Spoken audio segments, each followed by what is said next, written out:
Gara suami asyik main game, seorang istri harus mengurung anaknya di dalam sangkar troli tempat kerjanya. Alhasil selama 7-8 jam sehari, ia harus bekerja sambil menjaga anaknya yang masih kecil itu.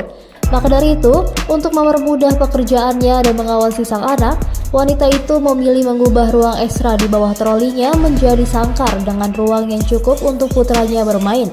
Wanita yang hanya ingin dikenal sebagai Nyonya Lee itu juga mengaku kasihan jika meninggalkan anaknya di rumah. Ini karena anaknya akan dibiarkan kelaparan karena suaminya hanya akan fokus bermain video game sepanjang hari, dikutip dari Oh Bulan pada Kamis 2 Juni 2022. Sebagai informasi, di saat pagi hari Nyonya Lee juga harus pergi untuk menjual manisan di pasar.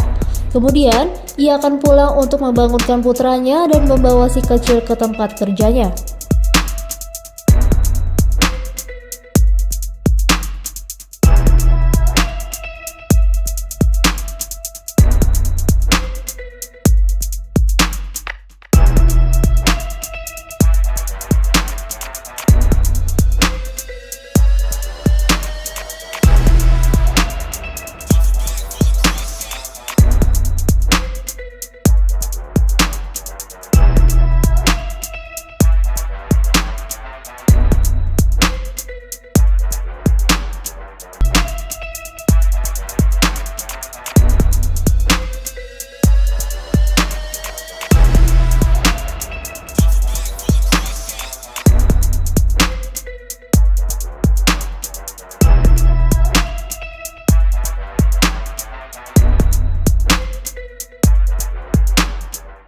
Terima kasih sudah nonton.